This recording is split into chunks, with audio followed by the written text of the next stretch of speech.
जय हिंद प्यारे बच्चे। अगर आप क्लास 12th के विद्यार्थी हैं और 2027 में आप एग्ज़ाम देना चाहते हैं और आपका भी सपना है कि बायोलॉजी में 70/70 नंबर आप स्कोर करें, ये आपका अगर सपना आपका है कि बायोलॉजी में सर हम 70 में 70 नंबर स्कोर करना चाहें, तो जिस प्लेटफॉर्म पर आप आए हो ना, लाइफ केयर साइंस क्लासेस पर, इससे बेहतरीन प्लेटफॉर्म आपको नहीं मिलेगा।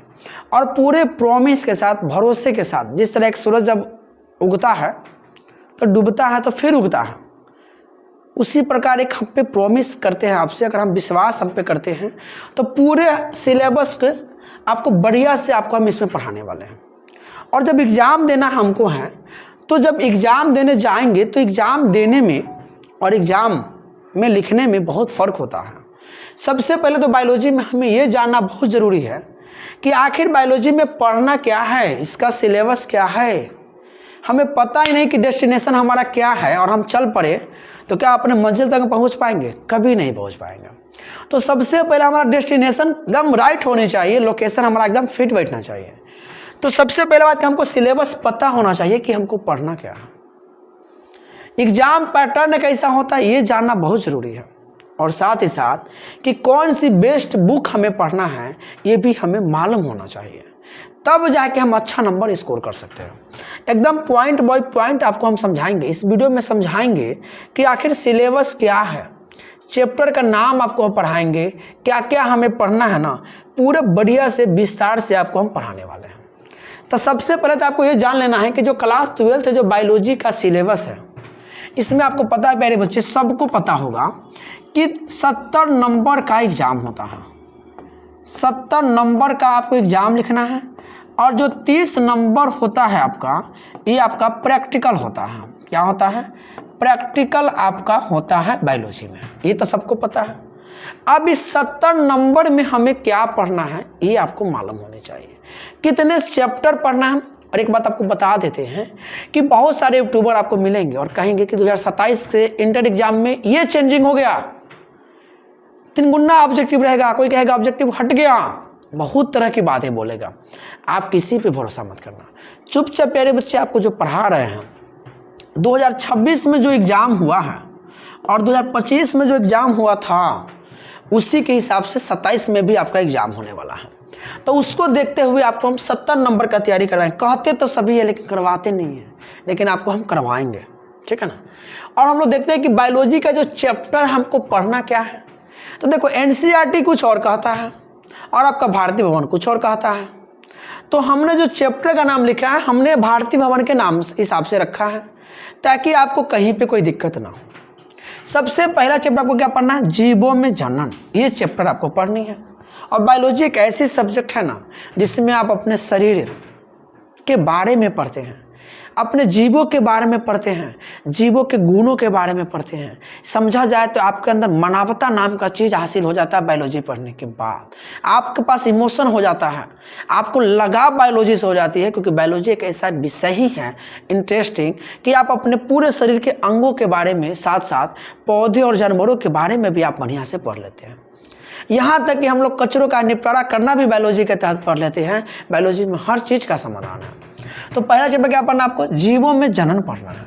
दूसरा जो चैप्टर आपको पढ़ना है, पुष्पीय पौधों में लैंगिक जनन। एक बात और, अगर आप नए हैं और इस चैनल पे पहली बार आए हैं तो चैनल को ज़रूर सब्सक्राइब कीजिएगा और अपने दोस्तों को ज़रूर बताइएगा कि लाइफ केयर साइंस क्लासेस जो है कि टीचर बहुत बेहतरीन तरीके से पढ़ाते हैं। एक बार उसे ज़रूर बताइएगा पढ़ने के लिए। अगर एक बार पढ़ लेंगे तो पक्का कहते हैं बाद में दोबारा इस चैनल से नहीं भागेंगे, पढ़ेंगे, उनको पता है। तीसरा चैप्टर आपको क्या पढ़ना है? मानव जनन। चौथा हमारा है जनन स्वास्थ्य। सब चैप्टर का नाम है, आपको पता होना चाहिए कि क्या पढ़ना है।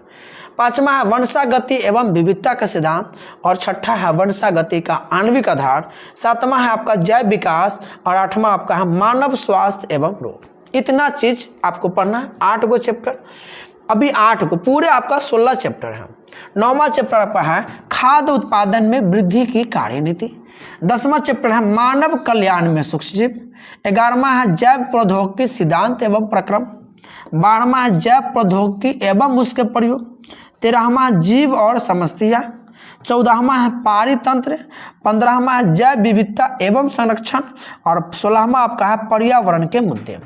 कुल आपके ये इधर 8 और प्यारे बच्चे इधर 8, कुल आपके 16 चैप्टर हैं। कितने चैप्टर हैं? 16 चैप्टर हैं और 16 चैप्टर को बहुत ही बेहतरीन तरीके से आपको हम एक अच्छे नोट्स के साथ आपको हम पढ़ाने वाले हैं। इतना तो बात आपको समझ में आ गया। फिर आपके मन में एक सवाल चलता होगा सर कि आप हमें मोस्ट इंपॉर्टेंट चैप्टर का नाम बता दो कि जो सबसे ज़्यादा क्वेश्चन बनता हो। क्वेश्चन तो सभी चैप्टर से बनेंगे, लेकिन जो ये आप चैप्टर देख रहे हो 5 गो, ये मोस्ट इंपॉर्टेंट चैप्टर है। ये अकेला जो है ना आपका 70 में हम कह सकते हैं कितना, 50 नंबर कवरेज करेगा। 70 में 50 नंबर अकेला ये चैप्टर हमारा कवरेज करेगा, ठीक है ना, अकेला। ये मात्र 5 चैप्टर, 16 में 5 चैप्टर। इसमें चैप्टर कौन है? तो पुष्पीय पौधों में लैंगिक जनन, बहुत इंपॉर्टेंट है। पुष्पीय पौधों में लैंगिक जनन, यहाँ से इस बार जो सवाल बना है ना, सिर्फ इस चैप्टर से 2026 में ये 22 नंबर का सवाल बना। आप समझ सकते हो, अकेला इस चैप्टर से 2026 का हमने क्वेश्चन देखा है, 22 नंबर का सवाल यहाँ से बना है। इसके बाद आपको कौन अच्छा चैप्टर आपका है? तो वंशागति एवं विविधता के सिद्धांत, ठीक है ना। वंशागति एवं विविधता के सिद्धांत, यहाँ से इस बार आपके पेपर में बना है 17 नंबर का सवाल। क्या नंबर का? 17 नंबर का सवाल आपको यहाँ से इस पेपर में बना है। इसके बाद आपको वंशागति का आणविक आधार पढ़ना है और यहाँ से जो सवाल हमारा बना है, ये बना था शायद 11 नंबर का सवाल यहाँ से बना था, ठीक है ना। यहाँ से आपका 11 नंबर का सवाल बना था। इसके बाद आपका विकास है और इसके बाद है मानव स्वास्थ्य एवं रोग। तो ये जो 5 को चैप्टर आप देखे हैं ना, पूरे 16 चैप्टर में से ही 5 को चैप्टर मोस्ट इंपॉर्टेंट है। और इस बार इस तीनों चैप्टर से पता नहीं एग्जामिनर को क्या हो गया था, भर भर के सवाल पूछा है, भर भर के सवाल पूछा है। ज़्यादा इसको तो चैप्टर दिखा ही नहीं कि कहाँ से पूछना है। पहला चैप्टर में से पूछ भी नहीं किया है को। इस बार जो आपका पहला चैप्टर है जीवों में जनन, वहाँ से एक भी सवाल नहीं पूछा है और यहाँ से 22 नंबर का सवाल उठा लिया है। समझ में आया ना। तो पता नहीं एग्जामिनर कहाँ से इस बार क्वेश्चन सेट किया था, बस यही उसको 5 को चैप्टर दिखा है। और ऐसा ही नहीं, हर साल इस 5 चैप्टर से सवाल रहता ही रहता है ज़्यादा से ज़्यादा, ठीक है ना। अब आपके मन में एक सवाल आता होगा, सारा सवाल आपका चेंज कर खत्म करेंगे हम आज एग्जाम पैटर्न पे कि सर जी एग्जाम पैटर्न क्या होगा। सीधा सी बात है, किसी यूट्यूबर के चक्कर में मत पड़ना। अभी तक जो आपका एग्जाम पैटर्न है 2026 में जो एग्जाम हुआ है उसको देखते हुए, या पहले जो हुआ था, अभी तक आपके एग्जाम पैटर्न में नो चेंजिंग मिला है। किसी तरह का कोई बदलाव आपके एग्जाम पैटर्न में नहीं हुआ है। बहुत सारे आपको दिग्भ्रमित करेंगे कि ये पैटर्न चेंज हुआ, ये पैटर्न चेंज हुआ। बिना काम के समय नहीं गंवाना है। अभी तक एग्जाम पैटर्न में कोई चेंजिंग नहीं हुआ है। अब जो प्यारे बच्चे आपका एग्जाम होता है, ठीक है ना, जो आपका एग्जाम होगा वो 3 तरीके से सवाल आपसे पूछेगा। क्या तरीके से? 3 तरीके से प्यारे बच्चे आपसे सवाल पूछेगा, जो अभी आपको हम समझा दे रहे हैं। बहुत जरूरी है आपको समझना। 3 तरीके से सवाल आपको पूछेगा। ये 3 को बक्सा आप देख रहे होंगे और आप देख करके समझ जाएंगे, ठीक है ना। 3 बक्सा आपको हम बना के बता देते हैं। 3 तरीके से आपको एग्जाम में क्या करेगा, सवाल पूछेगा। पहला तरीका क्या होगा, ध्यान से देखना मेरे बच्चे। पहला तरीका क्या होगा, आपको पता है कि जब 70 नंबर का परीक्षा होने वाला है तो इसमें पहला तो ऑब्जेक्टिव सवाल आपसे पूछेगा। किस तरह का सवाल आएगा? ऑब्जेक्टिव सवाल। आपको सबको पता है, वस्तुनिष्ठ सवाल यहाँ से पूछेगा। फिर पूछेगा शॉर्ट क्वेश्चन। शॉर्ट समझता है ना, शॉर्ट मतलब होता है लघु उत्तरीय, ठीक है ना। शॉर्ट क्वेश्चन यहाँ से पूछेगा और फिर पूछेगा लॉन्ग क्वेश्चन। कौन क्वेश्चन? लॉन्ग क्वेश्चन आपसे पूछेगा। इतना बात आपको समझ में आ गया। अब देखो शॉर्ट क्वेश्चन में क्या पूछेगा बबुआ, तो शॉर्ट ऑब्जेक्टिव क्वेश्चन में 70 ऑब्जेक्टिव पूछेगा, जिनमें से आपको 35 वो ऑब्जेक्टिव सोल्व करना है, ठीक है ना। 35 ऑब्जेक्टिव आपको सोल्व करना है और पर ऑब्जेक्टिव हमारा 1 नंबर के होगा। तो कुल नंबर आपको कितना मिलेगा? 35 आपको ऑब्जेक्टिव से मिल गया। इतना बात आपको समझ में आ गया। अब आपके पास बच गया 35 नंबर। क्या नंबर? 35 नंबर आपके पास बच गया। अब जब 35 नंबर बच गया तो आप चलते हैं शॉर्ट क्वेश्चन में, और शॉर्ट क्वेश्चन में पूछेगा 20 क्वेश्चन। क्या क्वेश्चन पूछेगा? 20 पूछेगा। आपको सोल्व कितना करना है? तो 10 गो आपको सोल्व करना है। और पर क्वेश्चन आपको 2 नंबर के मिलेगा तो आपको कितना नंबर मिल गया, तो कहोगे सर 20 नंबर तो हमको 2 नंबर वाला से मिल गया। अब चलेंगे लॉन्ग क्वेश्चन पे। तो लॉन्ग क्वेश्चन आपका 6 क्वेश्चन रहेगा। क्या क्वेश्चन रहेगा? 6 क्वेश्चन रहेगा और सोल्व करना क्या रहेगा? 3 गो आपको सोल्व करना रहेगा, ठीक है ना।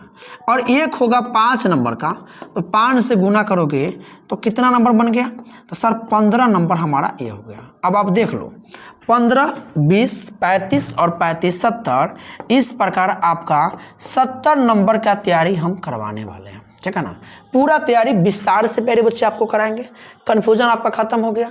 अब आपके मन में सवाल है कि सर हाउ टू स्कोर 70/17, 70/70, यानी किस तरीके से हम स्कोर कर सकते हैं बायोलॉजी के एग्जाम में 70 में 70 स्कोर करना है।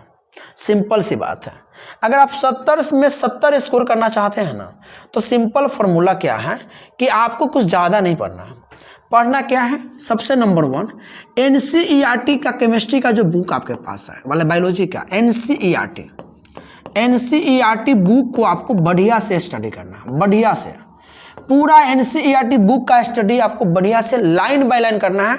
हम पढ़ाएंगे या आपके सर जी जो भी पढ़ाएंगे, उनसे पढ़ने के बाद भी अपने से एक बार जरूर किताब उठाना है, क्योंकि अगर आप एग्जाम में जा रहे हो और खुद आपको नहीं पता किताब में क्या है, तो हम पे आप कैसे ट्रस्ट कर लिया। ट्रस्ट करना अच्छी बात है, लेकिन आपको अपने से भी पढ़ना बहुत ज़रूरी है।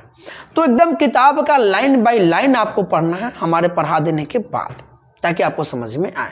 हम बोल देंगे चलो ये चैप्टर हमारा खत्म हो गया, उस चैप्टर को किताब उठाओ, लाइन बाय लाइन आप पढ़ो। आपको जो भी नया मिल रहा है उसको नोट करो, ना समझ में आ रहा तो हम आपके सामने हैं, कमेंट में हमसे पूछिए, हम सोल्व करेंगे, ठीक है ना। तो NCERT बुक पूरा पढ़ेंगे और इसके साथ साथ क्वेश्चन बैंक में जितने सवाल दिया गया है उस सभी सवाल को हम लोग सोल्व करेंगे चैप्टर वाइज, ठीक है ना। चैप्टर वाइज खोज के हम लोग क्वेश्चन बैंक के सारे सवाल को अगर सोल्व करेंगे, और उसके बाद क्या करेंगे प्यारे बबुआ कि अगर आपने प्रैक्टिस कर लिया, क्या कर लिया? प्रैक्टिस अगर आपने कर लिया, बढ़िया से प्रैक्टिस अगर आपने कर लिया, ये 3 चीज कर लिया, पूरे NCERT बुक को आपने पढ़ लिया, पूरे क्वेश्चन बैंक के क्वेश्चन को बना लिया और बढ़िया से मिश्रण में आप प्रैक्टिस कर लिया, तो फिर 70/70 लाने से कोई आपको नहीं रोक सकता है। इतना चीज आपको करना पड़ेगा। अब आपके मन में सवाल होगा सर बेस्ट बुक हमें बता दीजिए, कौन सा बुक करें? सीधा सी बात है, अब बुक कौन सा पढ़े? तो बस तुमको एक ही तो बुक खरीदना है, वो भी NCERT का बुक खरीदना है। किताब तो प्यारे बच्चे खरीदना पड़ेगा आपको अगर आप अच्छा नंबर लाना चाहते हैं। किताब नहीं खरीदोगे तो फिर आप सेल्फ स्टडी कैसे करोगे? और भी तो सेल्फ स्टडी आपको करना है। NCERT का बुक आपको खरीदना है। इसके अलावा मार्केट में बहुत सारा बुक मिलेगा, आप नहीं खरीदोगे। आपको NCERT बुक खरीदना है। किताब में NCERT में जो भी सवाल होगा एग्जाम हॉल में आपको वही से सवाल दिखेगा, बाकी जगह से आपको सवाल नहीं दिखेगा, ठीक है ना। तो इतना चीज़ आपको समझ में आ गया। अब बात है कहाँ से पढ़े सर? सब बात तो आपने बता दिया, बहुत अच्छे तरीके से आपने हमको समझा दिया, लेकिन पढ़े कहाँ से? मेरे बच्चे आप जहाँ पढ़ते हो वहाँ पढ़ो, लेकिन मेरे चैनल पर आप एक बार सब्सक्राइब करो सभी बच्चे। और चैनल का नाम तो आपको पता है कि life care science classes, life care science classes. इसी चैनल पर हम पूर्ण बायोलॉजी, संपूर्ण बायोलॉजी कहे हैं तो कराएंगे। संपूर्ण बायोलॉजी का तैयारी हम इसी चैनल पर आपको एक एक करके वीडियो आपको हम दे देंगे, आप आराम से देख लोगे। साइंस ही नहीं, अब साइंस में सिर्फ बायोलॉजी ही नहीं है, साइंस में मैथ वाले सर जी आपको मैथ इसी चैनल पे पढ़ाएंगे, इसीलिए सब विषय को इसी पे देखना है।